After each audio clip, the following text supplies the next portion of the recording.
साथियों नमस्कार सभी को। और आप सभी का स्वागत है ब्रेकअप के तीसरे सेशन में। और जैसा कि मैंने आपको लास्ट सेशन में बताया था सही और गलत के बारे में, और मैंने ये बताया था कि लड़के सोचते हैं कि लड़कियां गलत हैं और लड़कियां सोचती हैं कि लड़के गलत हैं, और दरअसल इन दोनों में से कोई भी सही नहीं है। अब दोस्तों ये सिलसिला ऐसे ही चलता रहता है। अब हम सीधा आते हैं ब्रेकअप के ऊपर। मैंने आपको प्रोसेस बताई है कि आखिर आप इस प्रोसेस में घुसते कैसे हो, और जब आप इस प्रोसेस में घुस जाते हैं तो मोस्टली टाइम पे क्या होता है कि हमारा ब्रेकअप हो जाता है। अब ये ब्रेकअप किस वजह से होता है? इस ब्रेकअप का दोस्तों कोई पर्टिकुलर एक कारण ऐसा नहीं है कि इस कारण से आपका ब्रेकअप हुआ होगा।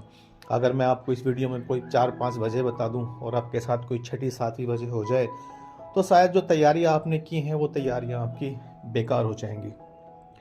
कई बार ऐसा होता है कि कोई थर्ड पर्सन बीच में आ जाता है।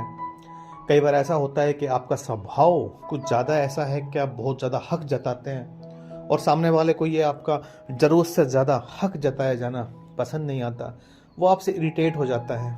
कई बार ऐसा होता है कि वो आपको किसी के साथ देख लेता है तो आप उस पर नाराज़ हो जाते हैं। कई बार वो आपको देख लेती है तो वो आपसे नाराज़ हो जाती है। कई बार ऐसा होगा, आपको दिखेगा कि दोनों के परिवार में से एग्री नहीं होते हैं, वजह चाहे जो भी रही हो। और कई बार हमने ऐसा भी देखा है कि जानबूझकर धोखा दिया जाता है। ऐसा हमने बहुत कम देखा है अपने लाइफ में कि जानबूझकर कोई धोखा दिया जाता है। मोस्टली टाइम पे ऐसा होगा कि सामने वाला या तो डरता है, उस कंफर्ट जोन को तोड़ नहीं पाता। लड़का ये कह दे कि मैं तेरे लिए सब कुछ छोड़ आया हूँ, वो छोड़ नहीं पाती। या लड़की ये कह दे कि मैं पूरी दुनिया से लड़ने के लिए तैयार हूँ, बस तू मेरे साथ है ना। तो हो सकता है लड़का आगे कदम नहीं बढ़ाता, या एक दूसरे के झूठ को वे लोग पकड़ लेते हैं। या फिर ऐसा होता है कि कोई फाइनेंशियल प्रॉब्लम हो गई जिस वजह से एक दूसरे का साथ छूट जाता है। कोई थर्ड पर्सन आ गया। बहुत तरह के रीजन है, ऐसे कोई एक कारण नहीं है इसमें। लेकिन जब ये होता है, मैं कारण पे नहीं जा रहा, कारण कुछ भी हो सकता है। फाइनली हम ये मान लेते हैं कि ब्रेकअप हो गया, आपकी बातचीत होना बंद हो गई। बातचीत बंद होने के बाद क्या होगा, वो जो समय आपने बिताया था ना साथ, वो आपको पेन देने लगता है। क्योंकि फर्स्ट ब्रेकअप जो होता है, जो फर्स्ट अट्रैक्शन होता है दोस्तों, वो बहुत पेनफुल होता है। आप एक अजीब ही तरह की लाइफ से उस समय पे गुजर रहे होते हैं। आपको समझ में नहीं आता कि आप क्या करें क्या ना करें। बस आपके अंदर एक इच्छा होती है, एक बहुत भयंकर ज्वलनशील इच्छा होती है कि बस मुझे उसी को पाना है, एट एनी कॉस्ट मुझे उसी को पाना है। और हमने तो ऐसे ऐसे केसेस भी देखे हैं कि आप सामने वाले को 100% गलत पाते हैं। आप उससे प्यार करते थे और उसके बावजूद आपने उसको किसी और के साथ देखा पाया, या उसको वादा खिलाफी करते पाया, या फिर सब कुछ ठीक भी था लेकिन उसने अपनी एंगेजमेंट कहीं और करा ली घर वालों के दबाव में आके। आपको 100% ये हो गया कि हाँ ये बेवफा है, लेकिन फिर भी आपसे वो नहीं छोड़ा जाता। क्यों? क्योंकि ये आज का आपका फर्स्ट इंप्रेशन था, ये आपका फर्स्ट अट्रैक्शन था, या इसको कह लीजिए आपका फर्स्ट लव था। और दोस्तों फर्स्ट लव के साथ ये दिक्कत आती है, उसको छोड़े जाना गवारा नहीं होता है। हमें हर वो काम करना होता है जिससे मुझे वो मिल जाए। इस दौरान पता है हम लोग क्या करते हैं, इंटरनेट पे हम लोग सर्च करते हैं कि भाई इसको वापस कैसे लाया जाए, कोई मेरा साथी छूट जाए तो क्या क्या कारण लिए जाए। हम लोग साइकोलॉजिस्ट के पास भी जाते हैं, और साइकोलॉजिस्ट के पास जाने का हमारा मकसद पता है क्या होता है, कि हम वो ही सुनना चाहते हैं जिससे वो मुझे मिल जाए।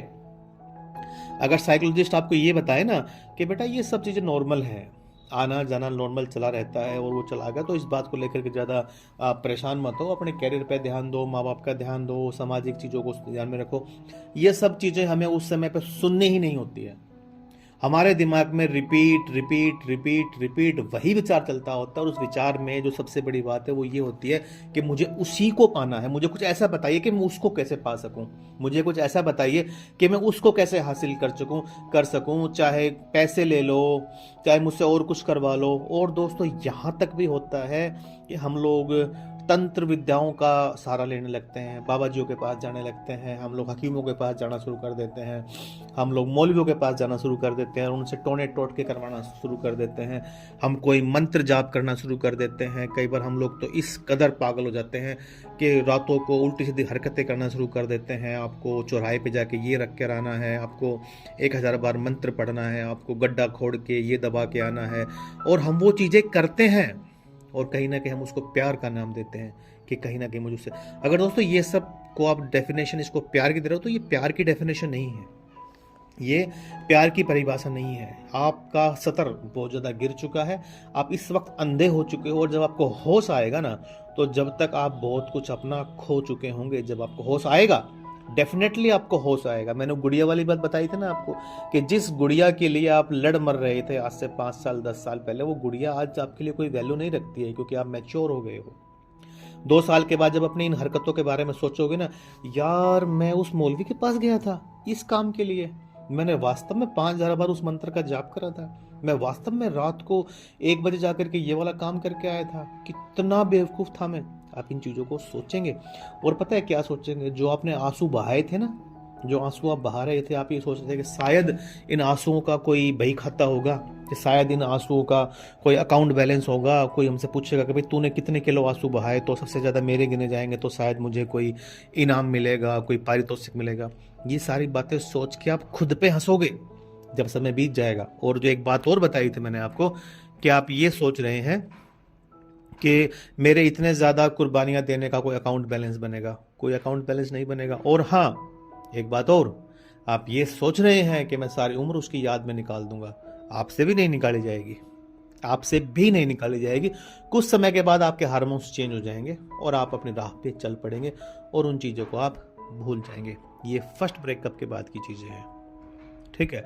उसके बाद क्या होगा दोस्तों, उसके बाद ये होगा कि जो मौलवियों का चक्कर है, ये आपका कुछ दिन के बाद ये भी ख़त्म हो जाएगा। फिर आपके पास कहीं से खबर आएगी कि उसकी शादी हो गई है, आप थोड़ा सा और अफसोस करेंगे। उसके बाद आप अफसोस करेंगे। उसके बाद क्या होगा, उसके बाद दोस्तों ये होगा कि कुछ समय के बाद आपको खबर आएगी कि उसकी शादी हो चुकी है।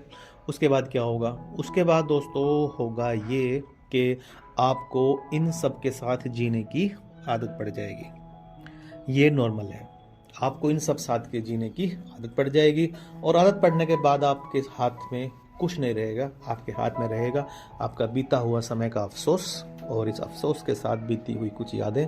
कुछ समय के बाद आपकी लाइफ के अंदर कोई दूसरा आ जाएगा, या फिर हो सकता है कि आप अपने काम में इतने ज़्यादा बिजी हो जाएं, इतने ज़्यादा बिजी हो जाएं कि वो चीज़ें आपको महसूस ही ना हो, वो चीज़ें आपको महसूस ना हो, और ज़िंदगी अपनी राह पे चल पड़ेगी। ये दोस्तों होता है। ये आपके साथ जो बातें शेयर की जा रही हैं, ये इसलिए की जा रही हैं कि कल को आपके साथ ये सारी चीज़ें हो जाएं तो आप परेशान ना हो, आप अपना इलाज कर सकें, आप अपने आप को संभाल सकें। इसलिए ये सारी बातें आपके साथ आज की जा रही हैं, और मैं चाहता हूं कि ये सारी बातें जब आप सुन रहे हो, समझ रहे हो, तो आप अपने आप को संभाल लें। ये ब्रेकअप का सेशन दोस्तों हम लोग यहाँ पे फ़िलहाल इसको रोकते हैं। अब मैं इसके साथ जुड़ी हुई कुछ चीज़ें और बताऊँगा आपको, कि आखिर ये चीज़ें जब हम लोग इस अवस्था में होते हैं ना, तो क्या क्या हमारा कर गुजरने का मन करता है। कई बार आपने देखा होगा, लोग नसें काट लेते हैं लोग नसें काट लेते हैं, लोग यहाँ पे अपना बहुत सारा पैसा बर्बाद करने लगते हैं, पढ़ाई छोड़ देते हैं, कैरियर की तरफ ध्यान देना बंद कर देते हैं, घर वालों को परेशान कर देते हैं, समाज में अपने आप को एक ऐसी जगह पे अपने आप को मतलब लगा देते हैं, वहाँ से लोग आपके ऊपर हंसना शुरू कर देंगे, रिश्तेदारियों में, भाईचारे में आप अपने आप को खराब कर लेते हैं। ये इस ब्रेकअप के कारण हमने बहुत होता हुआ देखा है। सबसे बड़ी दिक्कत वही जो मैंने बताई थी आपको, कि हम खुद को अलग समझते हैं। हम ये समझते हैं कि मेरा ब्रेकअप दुनिया से सबसे अलग है, इसलिए मैं नहीं मानूंगा, मैं नहीं सुनूंगा। हमें हर वो कोशिश करनी होती है कि बस वो मुझे मिल जाए, बस वो मुझे मिल जाए। अगर आपको वो मिल भी गया तो क्या आप उसको संभाल लेंगे? और दूसरी बात, अगर वो आपको मिल भी जाता है, वापस आ भी जाएगा, तो आपको लगता है उसके साथ आप पूरी लाइफ बिता लेंगे? आपने कभी इन चीज़ों के बारे में सोचा है? आपने अपनी नसें काट ली, सोच के देखिए एक बार, आपने अपनी नसें काट ली, आपके पास कोई थर्ड पर्सन आता है आप जैसा केस लेके आपके पास, कि यार एक लड़का एक लड़की से प्यार करता था और वो लड़की उसको छोड़ के चली गई, और उस लड़के ने उसके गम में अपनी नसें काट ली। आप उसको क्या सलाह देंगे? आप उसको कोई ना कोई सलाह तो देंगे, यार ये लड़कियां बड़कियां ये सब यूं ही है। लेकिन जब वो बात खुद पे लागू हो जाए, तो जब वो बात हमारे ऊपर खुद पे लागू हो जाएगी, तो हम उस बात को नहीं मानेंगे। क्यों? वही बात आ गई, खुद को अलग समझते हैं। अगर ये छोटा सा गणित आप समझ जाते हैं, तो सारी समस्याओं का हल हो जाएगा, सारी समस्याओं का हल हो जाएगा। अब इन समस्याओं के हल कैसे करेंगे, हम उन चीज़ों पर आगे बढ़ते हैं, हम आपके लिए लेकर आएंगे जल्दी ही सेशन 4। जब तक के लिए धन्यवाद।